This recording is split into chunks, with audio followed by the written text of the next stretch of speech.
My name is Brenda Foster, and at 30, I thought I had finally built a life free from my family's grip. I built my career from scratch, pouring everything into a tech startup and turning it into something worth a fortune. I sacrificed time, sleep, and even relationships to get where I am today. But for my family, it was never enough. Last Saturday at a family dinner, my parents leaned in smirking and dropped a bombshell. "Tomorrow we're moving into your house. No excuses." My sister, lounging beside her boyfriend, nodded as if it was already decided. Their smug faces burned into me, expecting me to roll over like always. I just smiled and replied, "Fine. But don't forget to bring 860K by morning." The room froze. What they didn't know, I'd already made a move they'd never see coming. Stick around to see how their plan crashed and burned. Before we dive into my story, tell me which city you're watching from. I want to know how far my story has reached.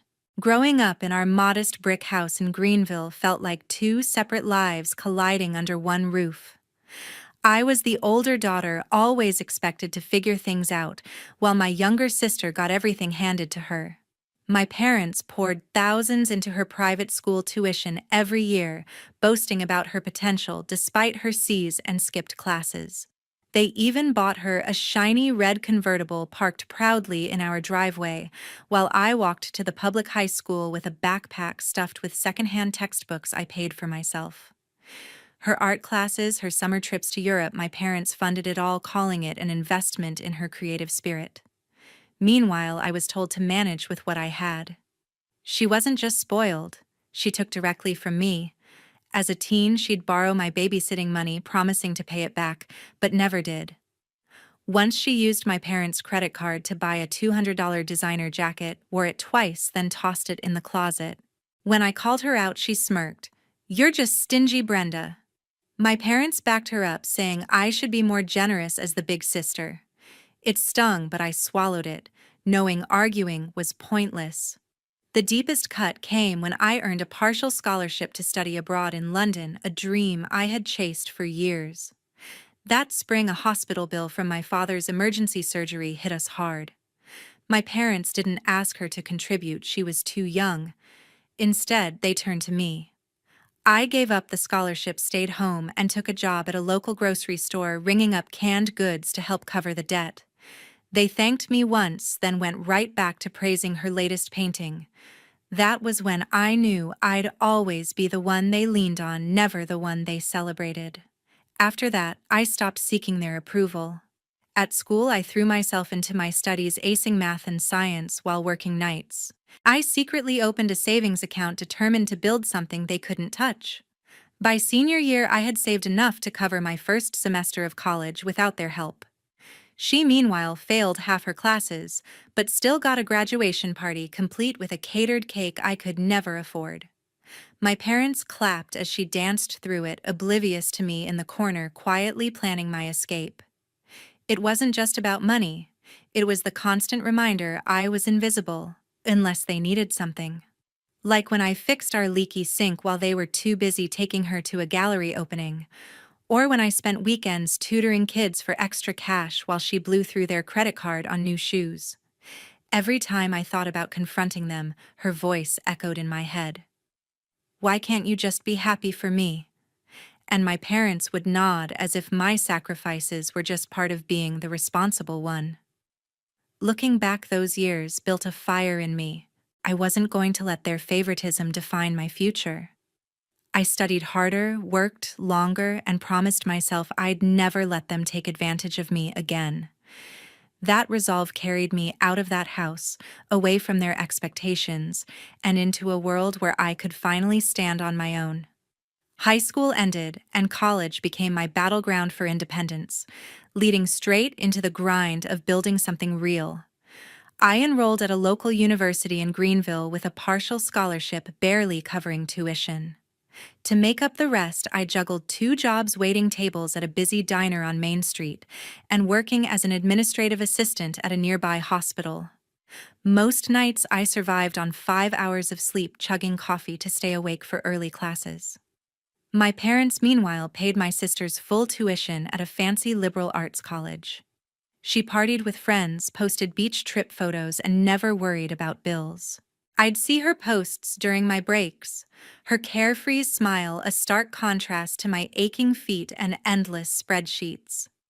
One rainy afternoon at a campus coffee shop, I met Daniel Brooks, a software engineer major with a quiet intensity. We bonded over our packed schedules, trading stories about late-night study sessions and side hustles. He'd grown up fixing computers for extra cash, so he got it. Self-reliance wasn't just a choice, it was survival. Daniel became my anchor, the one person who saw my drive and didn't judge me for it. We'd grab cheap tacos after shifts, dreaming about building something bigger than ourselves. His encouragement kept me going when I wanted to quit, especially on days when exhaustion made every step feel like wading through mud. Between classes and work, I stumbled into an online course on healthcare technology. It wasn't glamorous, but it clicked. The idea of using tech to help people monitor their health remotely fascinated me. I started interning at a small Greenville startup focused on a health tracking app, unpaid at first. The team was scrappy, working out of a cramped office with mismatched chairs. I poured my savings, $2,000 scraped together from diner tips, into their early project, betting on its potential. Late nights coding basic prototypes or analyzing user data became my obsession. I wasn't just learning, I was building a future I could control. By senior year, I graduated with a 3.7 GPA, my student debt lower than most, because I'd worked myself to the bone. The startup offered me a full-time role and I jumped in. Over the next 5 years, I climbed from intern to lead developer, pouring every spare hour into the app's growth. We hit milestones: our first 10,000 users, then a contract with a local hospital system. My stake in the company grew, a mix of sweat equity and small investments from my savings. At 27, I bought a modest one-bedroom apartment in Greenville's suburbs close to our office. It wasn't flashy, but it was mine, paid for with no help from anyone. I thought maybe, just maybe, my family would see what I'd built and respect it. So at 28, I invited them to visit our startup's office when we hit our first million in revenue. My parents walked in, eyes wide at the sleek monitors and bustling team. My sister trailed behind, snapping photos for her social media.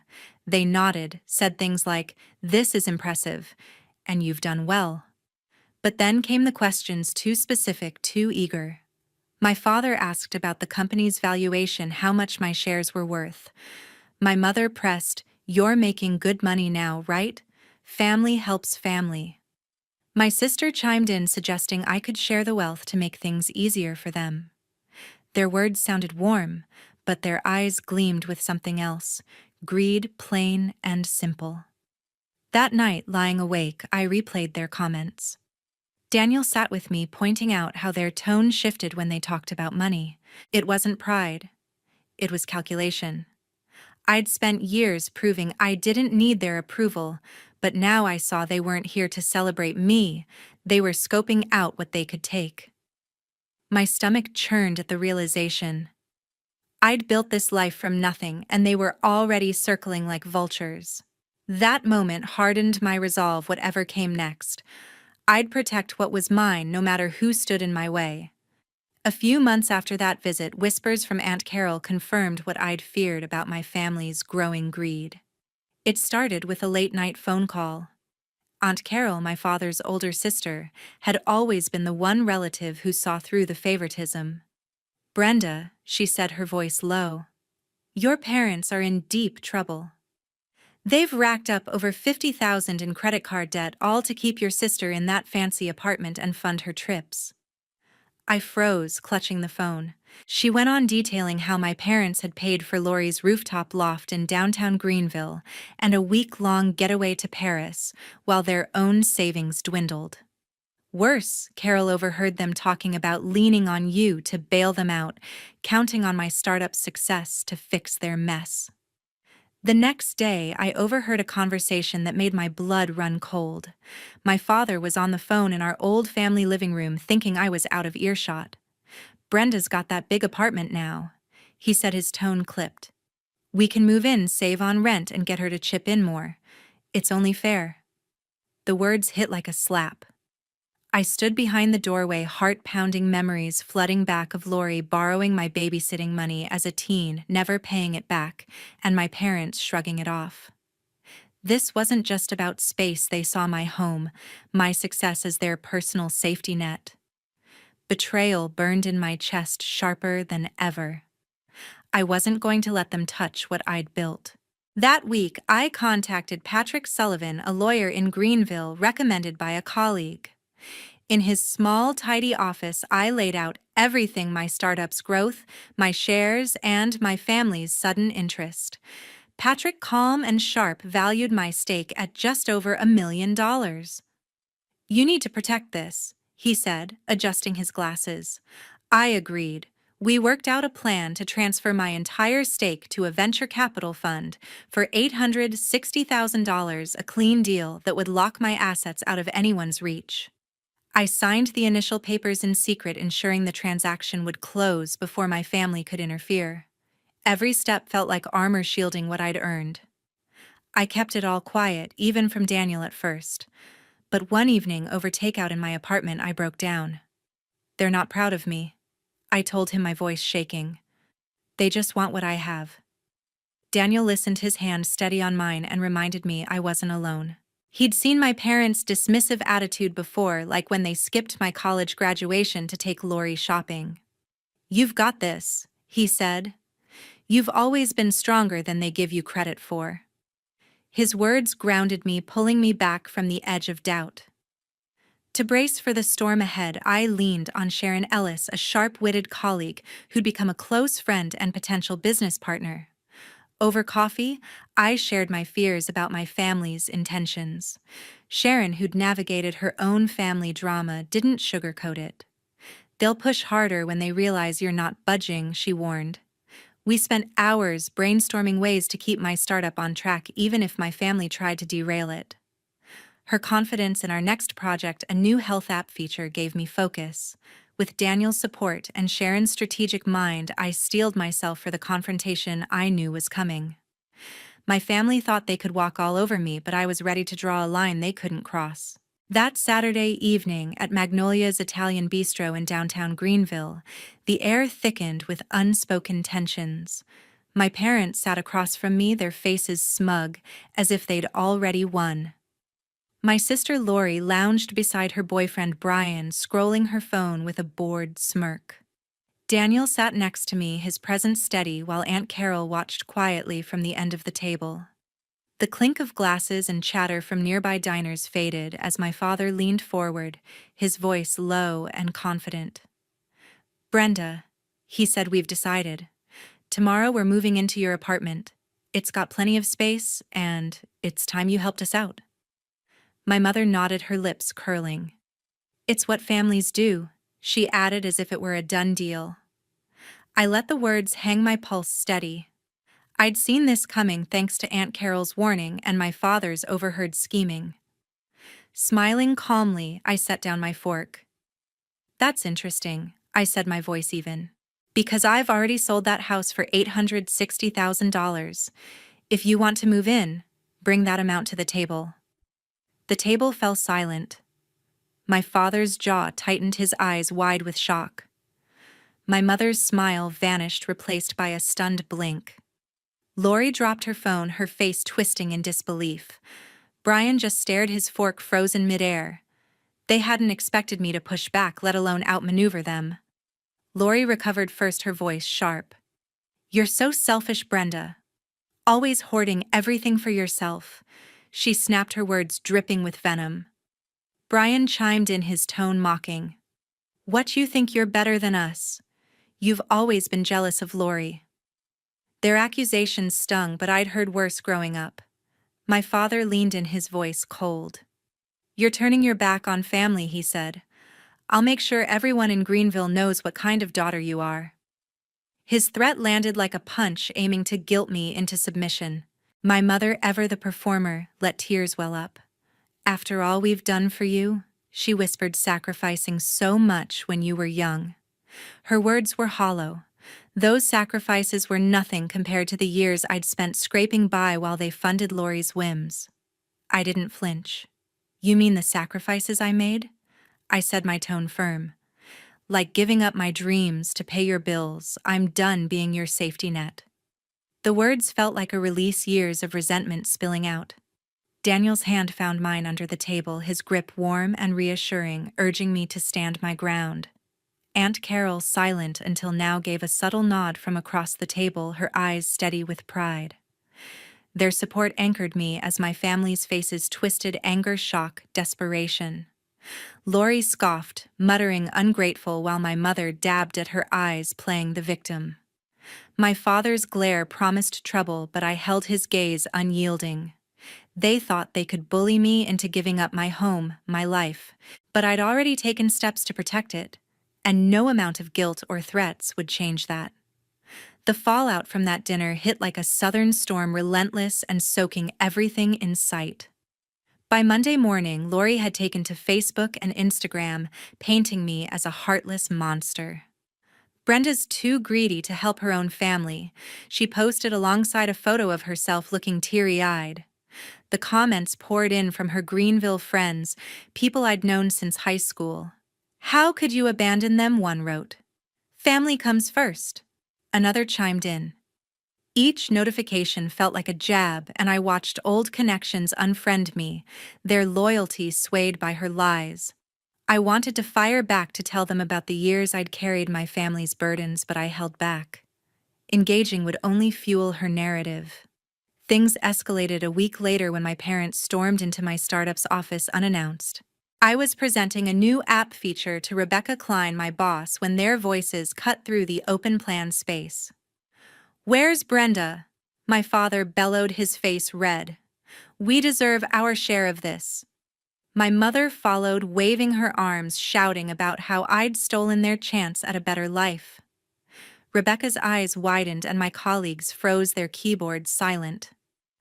I stepped forward, heart racing, and tried to calm them. "This isn't the place," I said, my voice low but firm. They didn't budge, demanding I do right by family. I had no choice but to call security. 2 guards escorted them out as my mother yelled, "You'll regret this, Brenda." The humiliation burned, but I stood tall, refusing to let them sabotage my work. Back at my apartment, I met with Patrick Sullivan, the lawyer who'd handled my share transfer. He reviewed the paperwork, confirming the $860,000 deal was airtight. "They can't touch it," he said, flipping through documents. "No grounds for a lawsuit." I exhaled relief, mixing with exhaustion. Later, Aunt Carol called, her voice heavy. She'd learned my parents had taken a second mortgage on their house to cover more of Lori's expenses. New furniture, another trip. "They're drowning," she said. "And they're blaming you." I shook my head, the weight of their choices settling in. They'd built their own mess, but I wasn't going to clean it up anymore. That week, I made a choice. I blocked my parents' numbers, Lori's too. No more calls, no more texts. The decision felt like cutting a rope that had been strangling me for years. I turned my focus to Sharon Ellis, my colleague and friend, who was ready to launch our next project, a health app upgrade with real potential. We spent late nights at her place sketching out plans, her sharp ideas pushing me forward. "You're free now," she said one evening, handing me a coffee. "Don't let them drag you back." Her words sank in, and for the first time in weeks, I felt lighter. The storm was still raging, but I was finding my way through, surrounded by people who valued me for me, not for what I could give them. 6 months on, as Daniel and I unpacked boxes in our new place on the edge of Greenville, the weight of the past finally lifted. We'd tied the knot in a quiet ceremony at a local park, just us, a few close friends, and Aunt Carol beaming from the front row. No lavish reception, no drama, just a simple vow to build a life rooted in mutual respect and independence. Our new home, a cozy 2-bedroom with room for a future family, felt like a fresh start. We spent evenings arranging furniture, laughing over takeout, and planning a life that was ours alone, free from the expectations that had once chained me.